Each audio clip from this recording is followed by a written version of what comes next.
Taip jau nutiko, kad šiandieną norėčiau truputį papasakoti apie ryšio įrangą. Gal kažkas esat nesusidūrę, gal kažkas planuojat pirkti, gal kažkas svarstot būtent kurią išsirinkti. Tai šiandieną toksai, nežinau, vidutinio ilgumo gal bus video, kad kas tai yra ta ryšio įranga, su kuo, kaip ją naudoti, su kuo valgoma ir kokie privalumai, minusai, ką reikėtų atkreipti dėmesį perkant. Tai pabandysim apžvelgti šiandieną 4 kardo įrenginius. Dabar kodėl kardo? Todėl, kad aš visus 4 ir išbandžiau. Tai va, tai ta patirtis bus tokia, į techninės galimybės aš tikrai ten labai nesigilinsiu, čia yra ne mano sfera, bet kas yra vartojimas, būtent patogumas, tai iš patirties galėčiau truputį pasidalinti. Tai va, kas yra ta ryšio įranga? Ryšio įranga dažniausiai vis tiek esat matę kažkur ant motociklų važiuojant prie šalmų būna pritvirtintas, va toksai va įrenginys dažniausiai šone. Tai būtent tai yra ryšio įranga, ypač jeigu su motociklu važiuoja, tarkim, keleivis ir vairuotojas, tai be šito įrenginio turbūt kelionė yra labai nekokybiška. Vienas dalykas, tai ką šitą ryšio įranga duoda, tai galimybę susišnekėti keleiviui ir vairuotojui realių laikų, klausti, dalintis, kalbėtis ir tai yra nepakeičiamas dalykas kelyje. Toliau kitas privalumas be abejo, kas man yra aktualu, tai yra muzika, galimybė klausytis muzikos vairuotojui, galimybė muziką bendrinti keleiviui. Tai reiškia, jeigu keleivis sėdi gale, jūs paspaudžiat mygtuką ir bendrinat muziką savo keleivių. Tai klauso tą pačią muziką, tos pačios emocijos, tie patys jausmai kažkokie keliai ir panašiai. Tai nėra 2 atskiri įrenginiai. Tai dėl to irgi tokia funkcija būtų labai faina. Dabar ta ryšio įranga, iš ko jinai susideda. Kaip matom, tai yra išorinis įrenginys. Tada šiuo atveju jinai nusijama šitaip. Tai yra pagrindinis įrenginys. Šiuo atveju tai yra Pro versija, kurią dabar nusipirkau paskutinę. Tada turim plokštelę, ant kurios jungiasi tas įrenginys, ar ne? Tai yra kontaktai į mikrofoną ir į ausines. Tai va, dabar kaip atrodo viskas išardytai, tai atrodo va šitaip. Turim mikrofoną. Dažniausiai be abejo, kam reikalinga atsiliepti, balso komandos kažkokios, turbūt reikalingas dalykas, tikrai mikrofonas čia yra nepakeičiamas. Toliau mes turime garso, speakerius, kolonėlės. Tai šiuo atveju tai yra JBL-ai, 40 mm diametro, jeigu neklystu. Jo, turėtų būti 40. Ir būtent šita versija. Šita versija vadinasi Freecom. Tai irgi trumpai papasakosiu, kas kaip su ja buvo, kas patirta, kokie įspūdžiai ir panašiai. Tai dabar pradėkim nuo pirmos versijos, tai yra Spirit. Kardo Spirit versija, pati pigiausia, prieinamiausia. Kažkur šone čia aš parodysiu, kaip atrodo ta Spirit versija. Yra pati pigiausia. Dabar kokie privalumai? Tai reiškia, jeigu nenorite daug investuoti, nusipirkus, kad yra dviguba versija, kur yra 2 tie moduliukai, tai fantastinis dalykas, keliauti dviese, bendrauti, kalbėtis, tai yra ekonominis variantas tikrai superinis. Nežiūriu jokių kiniečių, nežiūriu jokių AliExpressų ir taip toliau, todėl kad įsivelsi ten, kur nereikia, tai aš tikrai nerekomenduoju, imkit arba kardo, arba Sena, man atrodo, yra dar kita įranga. Bet negaliu pasakyti tiksliai, nes tikrai su patirties nelabai turiu su jais. Tai va, tai Spirit pagrindinis minusas, tai yra tai, kad ten yra tik tais paprasta Bluetooth ryšio galimybė, tai vadinasi pats blogiausias dalykas, su kuo susidūriau, tai yra, kai tu atsisėdi, tarkim, ar ne, įsijungi tiek keleivis, tiek vairuotojas ir susijungimas tarp dviejų renginių yra pakankamai ilgas. Bijau pameluoti, žinokit, 3, 4, gal net 5 sekundės. Tai atrodo, tai yra smulkmena, bet ilgainiui pradeda labai stipriai erzinti. Tikrai, stipriai erzinti ir tai yra didžiausias minusas. Kokybė garso kolonėlės ten yra paprastos, kokybės užtenka, tikrai paprastiem dalykam, kas nėra labai išrankus, tikrai viskas tvarkoja.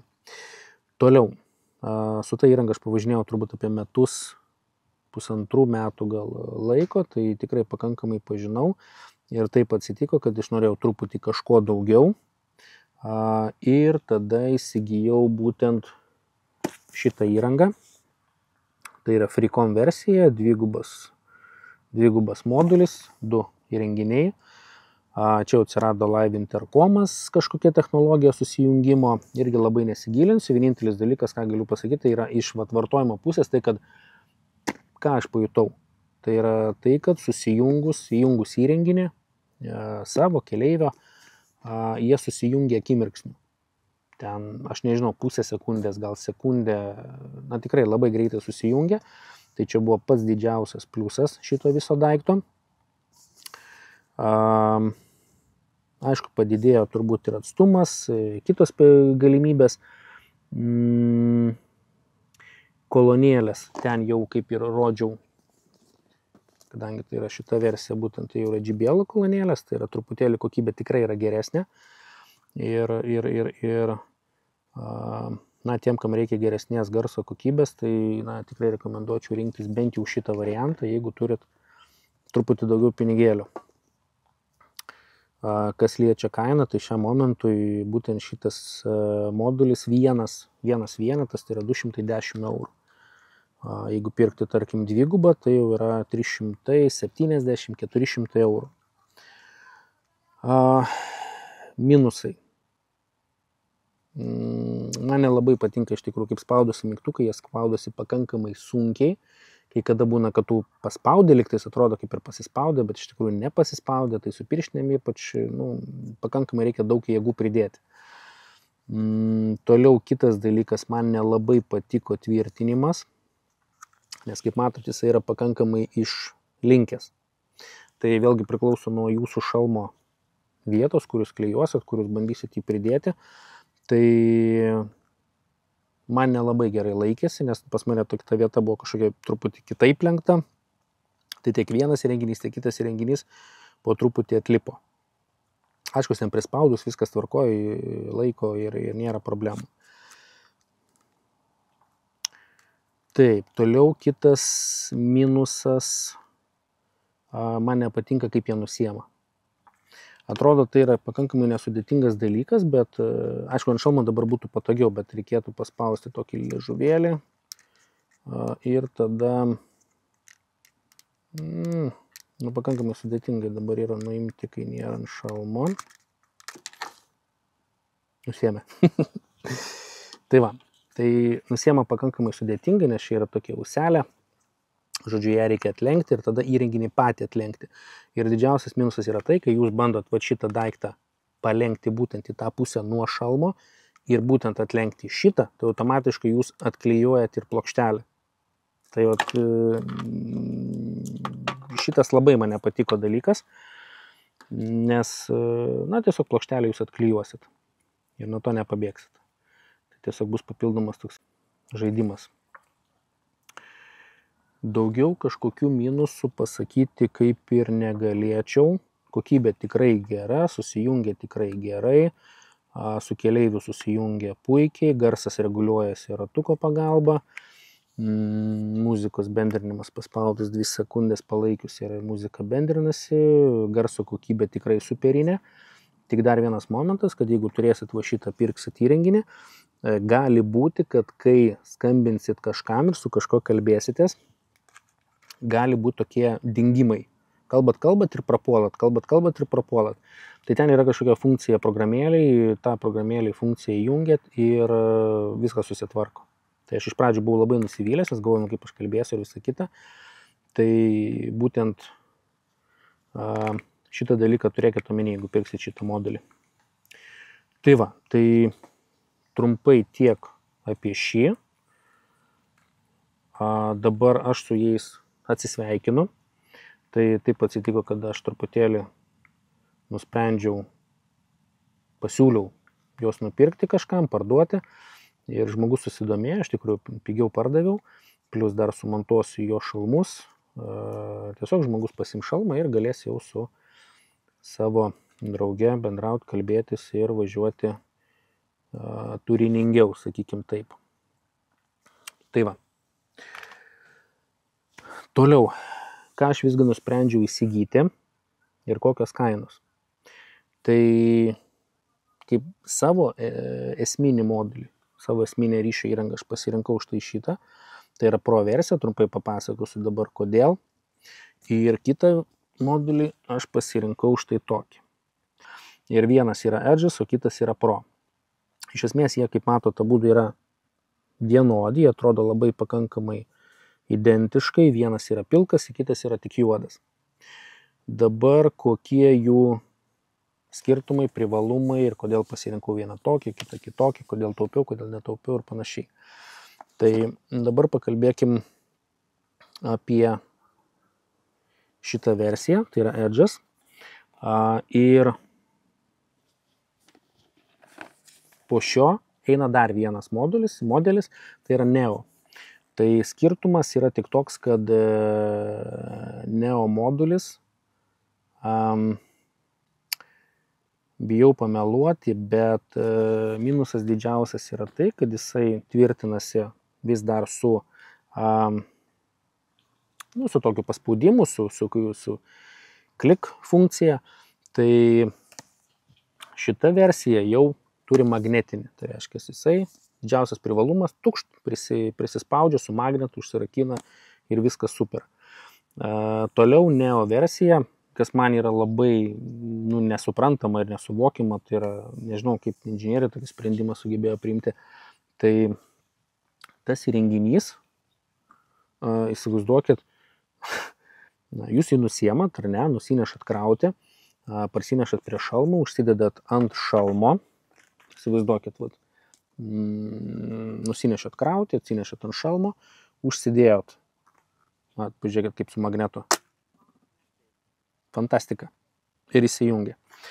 Ir įsivaizduokit, va šitos du laidus reikia įkišti būtent į šitą modulį.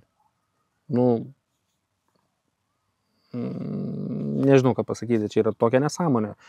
Ir įsivaizduokit, kas kartą ten kišti, neįkiši, ten iškris, išsitrauks, kažkokia, prasme, visiškai nesuvokiamas dalykas, tai ta versija tai net nesvaršiau būtent dėl šito dalyko, tai yra labai labai nepatogu.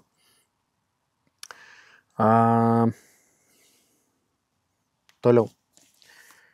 Grįžtant prie Edge'o, tai pagrindinis pliusas, kodėl pasirinkau, jis yra su magnetu, reiškia, tvirtinasi labai paprastai. Tai tie moduliai yra labai panašus, tik ten tiek, kad su laidu ir nėra magneto. Tai va, tai kaina ten vėlgi labai stipriai nesiskiria jų. Neo kainuoja 260 šiai dienai, o šitas kainuoja 315. Tai 70 eurų, ten su kapeikom permokėti už tai, kad nėra laidų, už tai, kad yra magnetas. Tas 70 eurų šiais laikais patys suprantat, kiek jis yra vertas. Taip. Ir paskutinis daiktas. Kodėl pasirinkau šitą? Šito kaina iš karto pasakysiu yra tikrai nemaža. Tai yra 400 eurų. Lyginant su Spirit, su kitom versijom, tai yra pakankamai daug. Tai yra 400 eurų už tokį daiktą. Ir tai yra už vieną. Ne dvigubą, už vieną. Tai va, tai kaina didelė. Dabar kodėl aš pasirinkau pagrindiniai dalykai, kas man buvo labai aktualu. Pirmas dalykas tai yra įjungimo, išjungimo funkcija. Vadinasi, nežinau, ar pastebėjot mano filmukas, aš dažnai būna, kad ar parvažiuoju, arba pradedu važiuoti, aš visada spaudžiu du mygtukus tam, kad įjungti įrenginį arba išjungti įrenginį, tam, kad taupyti bateriją. Tai va, čia tokio dalyko nebereikia daryti. Taip, dabar kita funkcija, kuri man labai patinka, tai yra didesnės kolonėlės. 45 mm, tai jau yra kur kas, skaitosi turbūt diametras didesnis, garso kokybė geresnė, gal bosai didesni ir taip toliau. Nežinau, man tai buvo svarbu. Kitas dalykas, aišku, tai yra magnetinis pridėjimas, magnetinis laikymas, laikiklis. Kita funkcija, kuri man labai patiko, yra turbūt, net pasakyčiau, reikalinga yra kiekvienam įrenginy, tai yra crash detection. Ką reiškia tas crash detection? Tai kad įsivaizduokit situaciją, jūs važiuojat motociklu, telefonas yra pridėtas ant laikiklio, quadloko, nesvarbu kokio kito, jūs nugriuvot su motociklu, nuvažiavot kažkur į, nežinau, griovį, niekas jūsų nemato, jūs ten, tarkim, sulaužtos rankos, sulaužtos kojos, dašliaužti iki telefono negalit, išsikviesti pagalbos negalit. Tai šitas įrenginys, ką jisai padaro, įsijungia kažkur signalizaciją. Tai ką tas įrenginys padaro, jisai iš tikrųjų išsiunčia žinutę jūsų pasirinktam adresatui. Vadinasi, jūs nurodote telefono numerį konfiguraciniai programėliai, kam išsiųsti žinutę su jūsų pranešimu, kad kažkas greičiausiai nutiko ir jūsų koordinatėmis, kur žmogus gali pasispausti ir pamatyti koordinatės, kaip tai atrodo, aš čia kažkur įdėsiu, pamatysit, kaip atrodo tokia pavyzdinė žinutė. Tai va, tai turbūt pagrindiniai dalykai, kodėl aš pasirinkau šį įrenginį ir iš tikrųjų nesigailiu. Tai jeigu kalbant labai paprastai, tai jeigu yra galimybė, aišku, rekomenduočiau šitą, bet jeigu nėra galimybės įsigyti šito įrenginio, tikrai puikiai tiks Edge'as. Tikrai irgi geras variantas, tik nėra jau, sakiau, tų papildomų minėtų funkcijų.